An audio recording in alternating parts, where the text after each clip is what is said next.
మాల వివేక్ వెంకట స్వామి రాజేసిన ఈ చిచ్చు ఎటువైపు దారితీస్తుందో తెలియదు కానీ పని కట్టుకొని మొదటిసారి ఇంతవరకు తన సొంత కులానికి మాలవారి కులానికి పిలిచి బిచ్చమేయని వివేక్ గారు తన మంత్రి పదవి కోసం ఏకంగా 2 తెలుగు రాష్ట్రాల నుండి పెద్ద ఎత్తున మాలలను సమీకరించి మాదిగల మీదికి ఉసిగొల్పే ప్రయత్నం చేసిండు. అంతేకాదు మందకృష్ణ గారిని టార్గెట్ చేస్తూ వేదికెక్కిన కొంతమంది ఇష్టానుసారంగా మాట్లాడించిండ్రు. ఇది ఖచ్చితంగా భవిష్యత్తులో ఎవరెవరైతే వేదికల మీద మందకృష్ణన్నను ఇష్టానుసారంగా దుర్భాషలాడి ఒకడేమో మీసం తిప్పుతాడట, ఒకడేమో తొడగొడతాడట, ఇంకొకడేమో మందకృష్ణ గారు బాత్రూంలో జాక్కున్నారని అంటాడు. ఇట్లా స్టేజ్ ఎక్కిన ఒక్కొక్క వ్యక్తి తనలోని కుల పైశాచికత్వాన్ని, తమలో ఉన్న కుల ఉన్మాదాన్ని ప్రదర్శిస్తూ కాసేపు వెర్రి ఆనందం పొందే ప్రయత్నం చేసిండ్రు.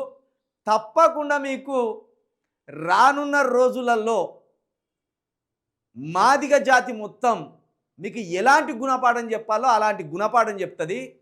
అక్కడ ఆంధ్ర నుండి వచ్చిన సర్పెల్ల రాజేష్ అనే ఒక చెంచా, కొన్నాళ్ళు జగన్మోహన్ రెడ్డికి చెంచాగా ఉన్న వ్యక్తి, కొన్ని రోజులు చంద్రబాబు నాయుడుకి చెంచాగా ఉన్న వ్యక్తి, ఇప్పుడు మళ్ళీ పవన్ కళ్యాణ్ని చంద్రబాబుని జోకుతున్న వ్యక్తి సర్పెల్ల రాజేష్. నీ బాడీ పెరిగింది కానీ నీకు బ్రెయిన్ పెరగలే. నువ్వు ఇట్లా మీసం తిప్పగానే ఏ మాదిగ వ్యక్తి కూడా ఉలిక్కి పడాడు. నీ మీసాలు కొరిగిస్తాం, అవసరమైతే నువ్వు క్షమాపణ చెప్పకపోతే ఎంతకో గంతకైతుంది ఇక. కాబట్టి మాల వివేక్ వెంకట స్వామి గారు ఈరోజు మీరు రాజేసిన మాదిగ మాల చిచ్చు అది ఖచ్చితంగా భవిష్యత్తులో నువ్వు ఊహించని ప్రమాదానికైతే దారితీస్తుంది. నేను మరొకసారి చెప్తున్నా, మాదిగలారా గెచ్చలో ఏకంగారు ఇన్ని రోజులు మా మాలవారు, మా మాదిగ వారు, మా ఉపకులాలు అని కలిసించే ప్రయత్నం చేసినాం. కానీ మీరు మీసాలు దువ్వి తొడలు కొట్టి మీరు కండలు చూపించే స్థాయి దాకా పోయిందంటే మరి ఈ భూమికే వారసులు మాదిగవారు, ఈ భరత భూమికే వారసులు మాదిగవారు.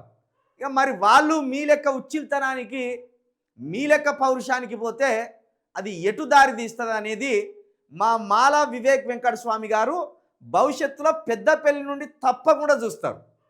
నేను ఒకసారి చెప్తున్నా మిత్రులారా, మాదిగవారు ఏమాత్రం కులపిచ్చి పట్టించుకోకుర్రి, ఎట్టి పరిస్థితుల కులం అనే దాన్ని మీరు పట్టించుకోకుర్రి.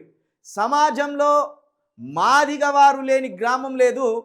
మాదిగవారు కడుపుల పేగులు తీసి పండి పెడతారనే ఒక సామెత కూడా మాదిగవారి మంచితనానికి ఉన్నది. నేను న్యూస్లోకి పోయినాక చెప్తా. మందకృష్ణ గారు నిన్న వెంటనే ప్రెస్ మీట్ పెట్టిండ్రు, మాట్లాడిండ్రు. దానికి సంబంధించి పూర్తిగా మాట్లాడతా. మాదిగవారు ముమ్మాటికి ఈ భారతదేశానికి ముఖ చిత్రమే అని మరొకసారి చెప్తున్నా. ఎందుకంటే అరుంధతి కావచ్చు, జాంబవంతుడు కావచ్చు, వీళ్ళంతా భూమి పుట్టక ముందే 6 నెలల ముందు జాంబవంతుడు పుట్టినని చరిత్ర ఉన్నది కదా. దాని ప్రకారం తీసుకున్నా, అరుంధతిని తీసుకున్నా వీళ్ళు మాదిగ సంతతి వారు. కాబట్టి మీరు తొడలు కొట్టి మీసాలు తిప్పి జబ్బలు ఎగిరేసి మీరు భయభ్రాంతులు పెడదామని చూస్తే ఈ సమాజంలో అన్ని కులాలను కలుపుకపోయేది పెద్ద కులం మాదిగ కులం. కాబట్టి సర్పెల్ల రాజేష్ కావచ్చు, రెంజర్ల రాజేష్ కావచ్చు, లేకపోతే దిగంబర్ కామ్లీ కావచ్చు, లేకపోతే వీళ్ళందరికీ బిచ్చం మెతుకులు వేసి మనిషికో రూపాయి ఇచ్చి మా తెలువని మంచి మాలలను రెచ్చగొట్టాలని చూసిన వివేక్ వెంకట స్వామి కావచ్చు, కిచిడి మాల కిచిడి మాల ఆయన ఒక పరిపూర్ణమైన దళితుడు కాదైనే. మరొకసారి చెప్తాం, ఇది నువ్వు రాజేష్ చిచ్చే. అయిపోయిన వర్గీకరణను అడ్డుకోవడానికి ఫలాలు వస్తే ఎవరి వాట వారు పంచుకొని సంతృప్తిగా తిందామనుకున్న మాదిగ ఉపకులాలు కావచ్చు, మాల ఉపకులాలు కావచ్చు, ఆశతోటి ఉన్నప్పుడు నువ్వు చాలా పెద్ద దెబ్బ కొట్టాలని చూసినావు.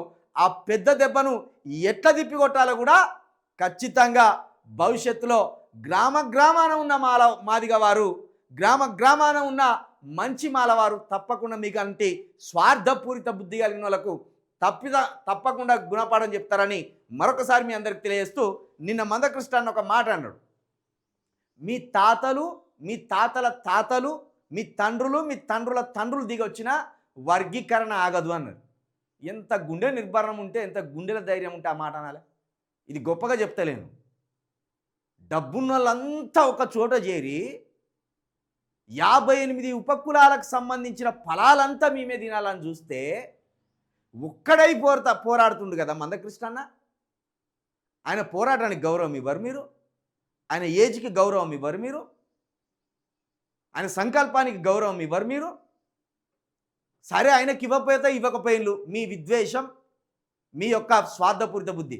బాబాసాహెబ్ అంబేద్కర్ గారు రాసిన రాజ్యాంగానికి విలువ ఇయ్యరు మీరు, బాబాసాహెబ్ అంబేద్కర్ గారి పోరాటానికి విలువ ఇయ్యరు మీరు. మీరు గతంలో మాట్లాడినవన్నీ రికార్డెడ్ ఉన్నాయి, అవే ఇప్పుడు చూపెడతా. మీరు చెమర్ నాయకుల పట్ల కావచ్చు, మాదిగ నాయకుల పట్ల కావచ్చు, మీరు కక్కే విషయం ఎట్లుంటుందో చూపెడతా.